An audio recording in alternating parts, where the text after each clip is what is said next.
पहला सवाल है, विद्युत फ्यूज विद्युत धारा के किस प्रभाव पर कार्य करता है? On what effect of electric current does an electric fuse work? उष्मीय प्रभाव, चुंबकीय प्रभाव, रासायनिक प्रभाव या इनमें से कोई नहीं।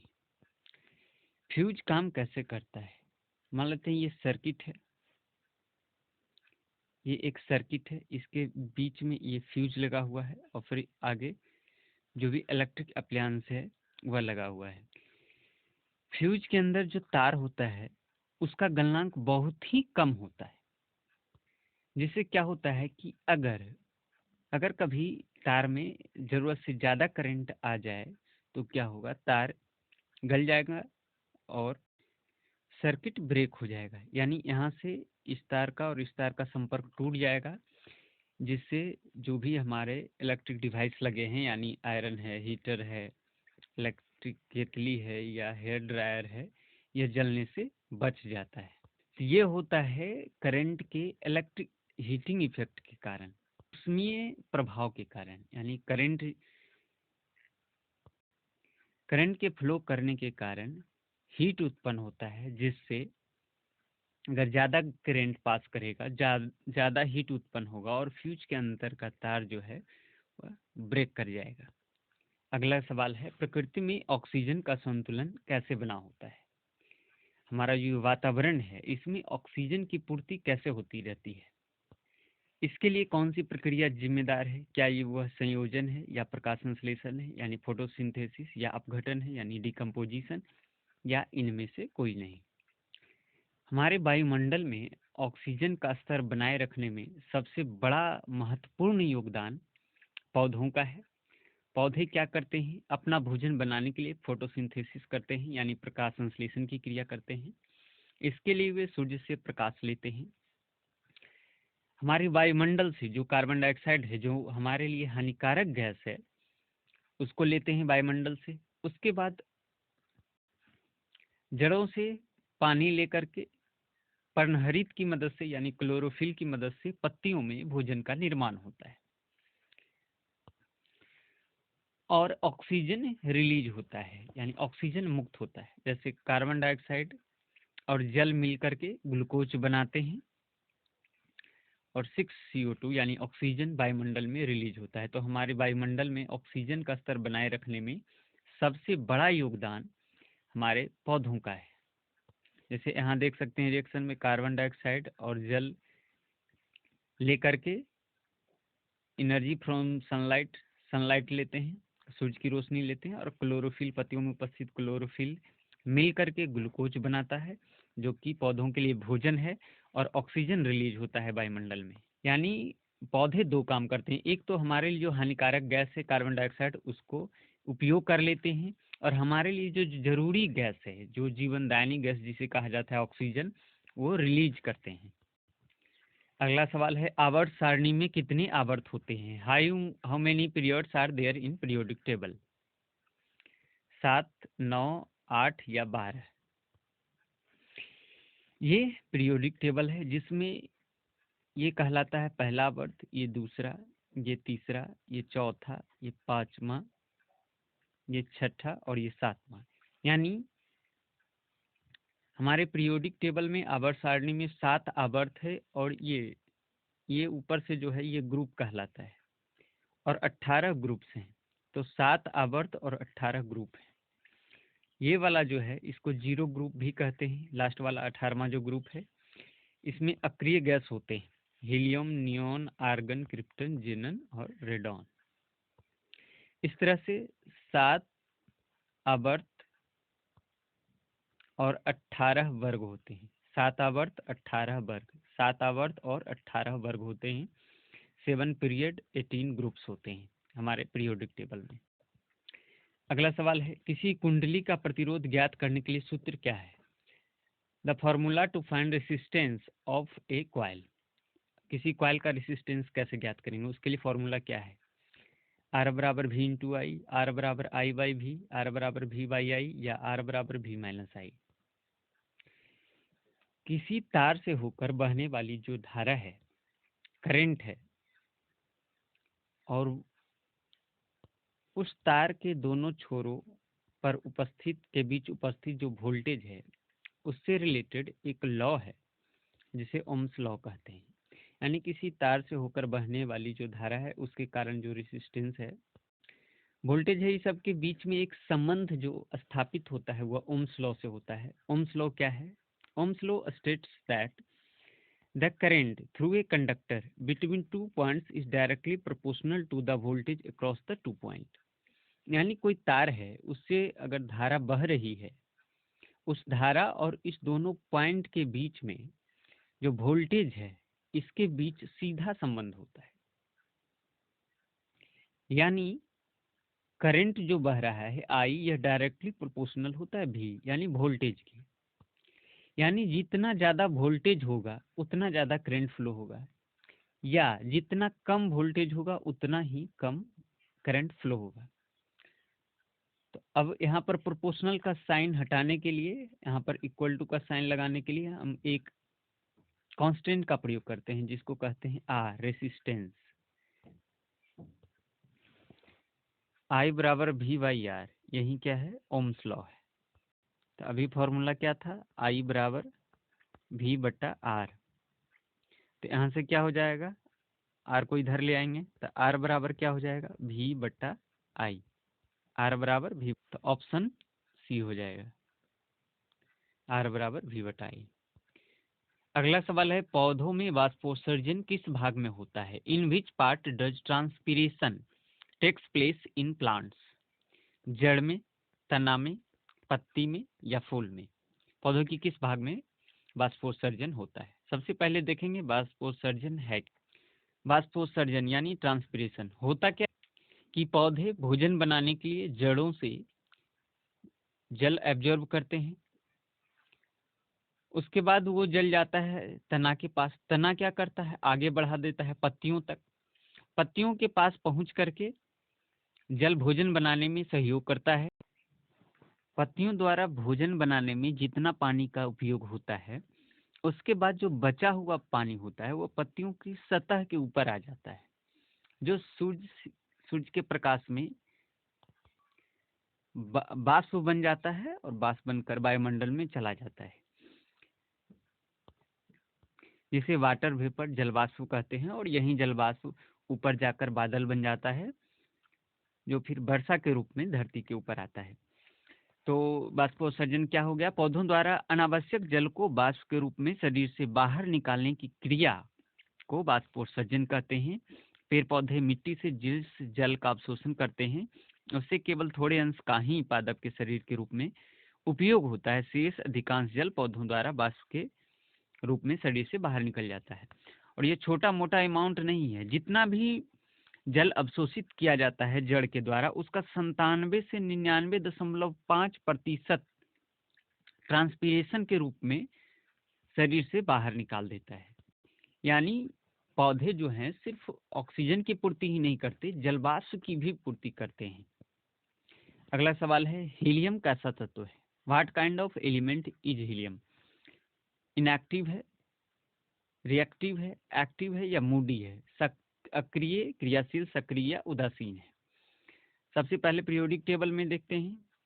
ये 7 आवर्त हो गया, 1 2 3 4 5 6 7, और ये 18 वर्ग हो गए। पहला, दूसरा, तीसरा, चौथा, पांचवा, छठा, इस तरह से 18वां जो वर्ग है पीरियोडिक टेबल का, इसको नोबल गैस कहते हैं। इसमें जितने भी एलिमेंट हैं उसको क्या कहा जाता है? Noble gas. नोबल गैस इसलिए कहा जाता है क्योंकि यह अक्रिय है, यह किसी से रिएक्शन नहीं करते हैं। आवर्त सारणी के 18वें ग्रुप को जीरो ग्रुप भी कहा जाता है। इसमें जितने भी एलिमेंट है सब अक्रिय गैस है और इनको नोबल गैस भी कहते हैं। ये है हीलियम, नियॉन, आर्गन, क्रिप्टन, जेनन और रेडॉन। ये सभी के सभी अक्रिय गैस कहलाते हैं। हाइड्रा में प्रजनन किस विधि से होता है? किस मेथड से रिप्रोडक्शन होता है हाइड्रा में? हाइड्रो नहीं, hydra.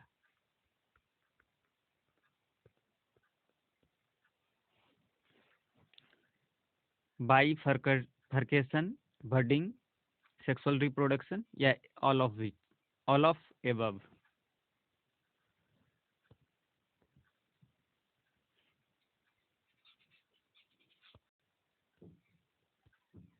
All of the above, इनमें से किस विधि से हाइड्रा में प्रजनन होता है, रिप्रोडक्शन। एक्चुअली हाइड्रा में होता क्या है, ये एक हाइड्रा का पौधा है, इसके किसी एक भाग में एक छोटा सा बड निकलता है। यह बड धीरे धीरे, छोटा सा भाग निकल जाता है, ये बड धीरे धीरे बड़ा होते जाता है, बड़ा होते जाता है, और जब बहुत बड़ा होता है तो यह जो बड़ा वाला हाइड्रा है उससे ये अलग होकर ये स्वतंत्र रूप से ग्रो करने लगता है, स्वतंत्र रूप से बढ़ने लगता है, यह इससे अलग हो जाता है। तो इसी तरह से हाइड्रा में प्रजनन होता है। इसी तरह से तो ये कहलाता है, ये पूरी प्रक्रिया कहलाती है बर्डिंग। क्या कहलाती है? बर्डिंग कहलाती है। यानी हाइड्रा में जो रिप्रोडक्शन होता है वह बर्डिंग विधि से द्वारा होता है। इसी तरह से कुछ और है, जैसे अमीबा है। अमीबा में बाइनरी फ्यूजन के द्वारा होता है। अमीबा में बाइनरी फ्यूजन के द्वारा, प्लाज्मोडियम में मल्टीपल फ्यूजन के द्वारा, स्पाइरोगायरा में फ्रेगमेंटेशन के द्वारा, हाइड्रा में बर्डिंग के द्वारा, प्लानेरिया में रीजनरेशन के द्वारा, और बहुत सारे प्लांट्स हैं जैसे कि आलू हो गया। आलू में क्या होता है? वेजिटेटिव प्रोपगेशन होता है। मतलब क्या होता है? ये आलू है, इसके किसी एक भाग में एक बड निकलता है और यह फिर एक पूरा पेड़ बन जाता है। यही हो गया वेजिटेटिव प्रोपगेशन। अगला सवाल है, कृत्रिम वृक्क किन अवशिष्ट उत्पादों को रुधिर से अपोहन द्वारा पृथक करता है? Which waste products does the artificial kidney separates from the blood by dialysis? जब आर्टिफिशियल किडनी यानी कृत्रिम वृक्क के द्वारा जब ब्लड का डायलिसिस होता है, रक्त का डायलिसिस होता है, तो वह रक्त में से किस अवशिष्ट पदार्थ को, किस बेकार पदार्थ को खून से अलग करता है? क्या वह नाइट्रोजन है, या कार्बन है, या ऑक्सीजन है, या ऑल ऑफ है? सबसे पहले डायलिसिस होता क्या है, इसकी जरूरत क्यों पड़ती है? डायलिसिस जब हमारी किडनी, हमारे शरीर के अंदर जो किडनी है वह अगर खराब हो जाता है, हमारा जो नेचुरल किडनी है वह खराब हो जाता है। किडनी का काम होता है कि खून में से जो भी अवशिष्ट पदार्थ हैं, जो भी बेकार पदार्थ हैं, उसको छान करके अलग करना। अगर हमारे शरीर की किडनी खराब हो जाती है तो हमारा खून जो है वह साफ नहीं हो पाता है, और खून का साफ होना निहायत ही बहुत ही जरूरी है। इसलिए किडनी की तरह ही एक मशीन बनाया गया है जो कि खून को साफ करने का काम करता है उन व्यक्तियों के लिए जिनके शरीर के अंदर की किडनी खराब हो गई है। क्या किया जाता है? किसी एक जगह से ब्लड को निकाला जाता है और इस पूरे मशीन से होकर के गुजारा जाता है। इस मशीन से गुजरने के बाद ब्लड साफ हो जाता है और फिर शरीर में डाल दिया जाता है। ठीक है, तो ये मशीन निकालती क्या है आखिरकार? ब्लड से क्या निकालती है? तो वो निकालती है नाइट्रोजनस वेस्ट, नाइट्रोजन युक्त जो नाइट्रोजन युक्त जो अपशिष्ट पदार्थ है, जैसे कि यूरिया हो गया। हमारे शरीर में यूरिया का भी निर्माण होता है, तो यूरिया हो गया, उसको शरीर से बाहर निकालता है और यह जो है मूत्र के द्वारा शरीर से बाहर निकल जाता है। नेचुरल तरीके से जब हमारे शरीर के अंदर की किडनी से जब साफ होता है तब यह मूत्र के द्वारा बाहर निकाला जाता है, और ये जब इस मशीन से साफ होता है तो इस मशीन के द्वारा ही बाहर निकाल दिया जाता है।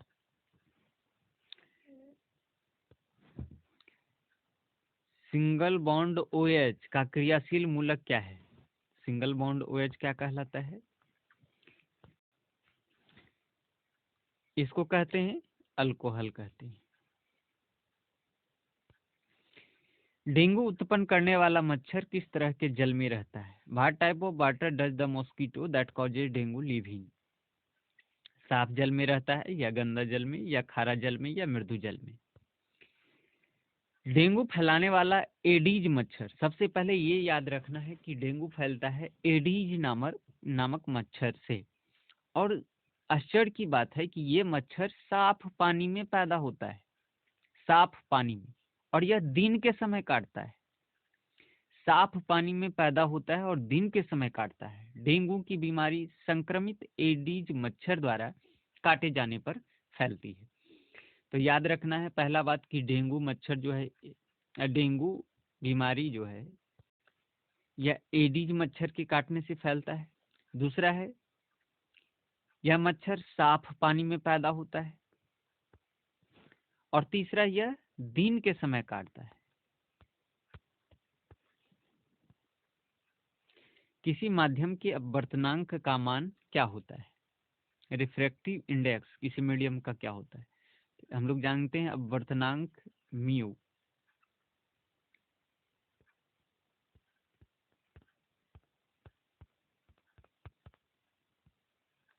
म्यू क्या होता है? साइन आई बटा साइन आर होता है। म्यू बराबर sine i by sine r. इस फॉर्मूला को याद रखना है। तो ऑप्शन नंबर क्या हो जाएगा? B, sine i by sine r. अब कुछ पदार्थ है, कुछ मटेरियल है जिसका रिफ्रैक्टिव इंडेक्स डायरेक्ट पूछा जाता है, तो ये हमें याद रखना है। जैसे एयर का होता है 1.0003, इसको लगभग 1 मानते हैं। एयर का, हवा का 1 माना जाता है। वाटर यानी पानी का होता है 1.33। आइस यानी बर्फ का होता है 1.31। अल्कोहल यानी शराब का 1.36 होता है। क्राउन ग्लास इसका 1.52 होता है। डायमंड यानी हीरा का 2.42 होता है। रॉक साल्ट का 1.54 होता है। तो ये हमें याद रखना है, ये डायरेक्ट सवाल पूछा जाता है। पौधों में श्वसन क्रिया के अंतर्गत एडीपी के टूटने से कितना ऊर्जा मुक्त होता है? तो फैक्ट बेस्ड है, यह होता है 30.5 किलो जूल पर मोल। ये भी याद रखना है, ये डायरेक्ट सवाल है। निम्नलिखित में से कौन बायोगैस ईंधन का स्रोत नहीं है? Which of the following is not a source of biogas fuel?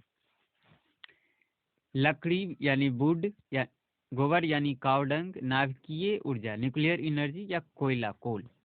Biogas ईंधन, बायो का मतलब हो गया जीवित, या लकड़ी से भी बायोगैस बन सकता है। गोबर गैस, गोबर से तो बनता ही है, कोयला से भी बन सकता है। नाभिकीय ऊर्जा से, न्यूक्लियर एनर्जी से गोबर गैस नहीं बनेगा, इसलिए ये हो जाएगा ऑप्शन सी। मानव हृदय का औसत प्रकुंचन दाब, दाब नहीं, दाब है लगभग। The average systolic pressure of the human heart is approximately 120 mm of Hg, 150 mm of Hg, 90 mm of Hg, या 80 mm ऑफ Hg। सबसे पहले देखते हैं कि ब्लड प्रेशर होता क्या है।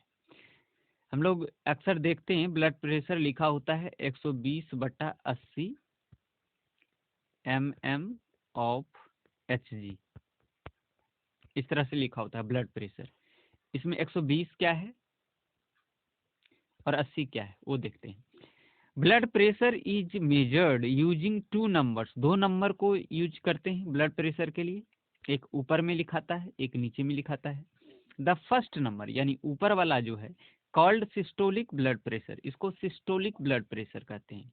Measures the pressure in your arteries when your heart beats, जब हमारा हृदय धड़कता है तब धमनियों में जो प्रेशर पड़ता है उसकी माप को सिस्टोलिक ब्लड प्रेशर कहा जाता है। यानी ऊपर वाला जो है यह कहलाता है सिस्टोलिक ब्लड प्रेशर।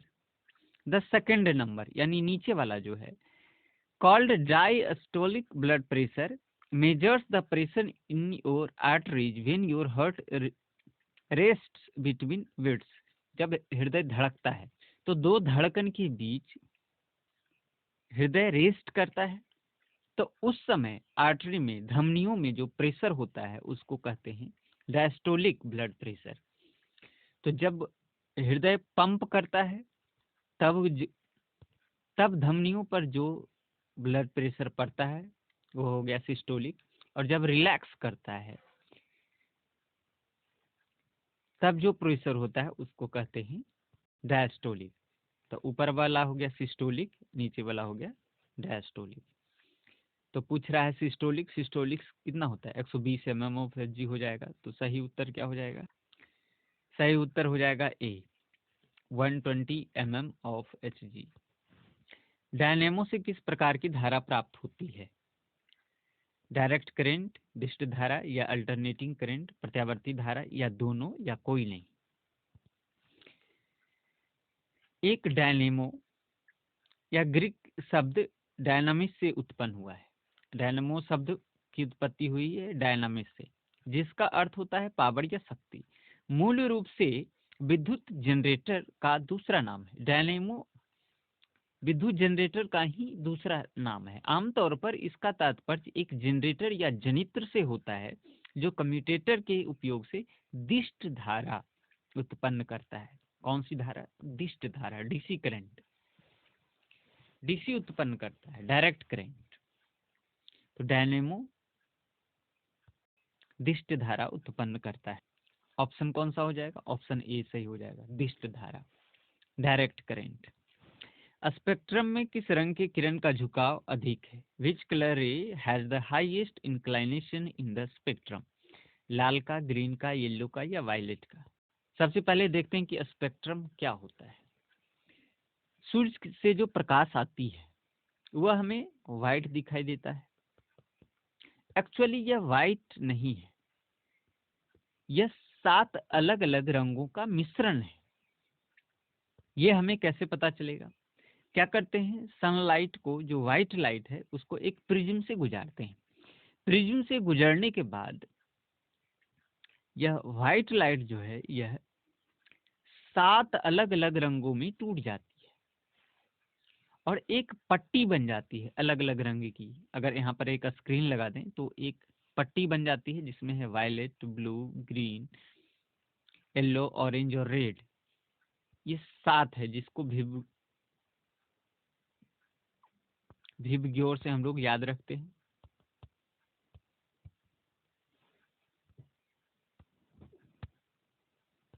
तो ये 7 रंगों की पट्टी बन जाती है। एक्चुअली में जब लाइट इस तरह से पड़ रही है तो इसको ऐसे सीधी गुजर जाना चाहिए था, लेकिन सीधी नहीं गुजरती है, थोड़ा सा मुड़ जाती है, अपना जो मुख्य पथ है उससे थोड़ा सा हट जाती है। तो सबसे ज्यादा कौन मुड़ती है? सबसे ज्यादा मुड़ती है वायलेट।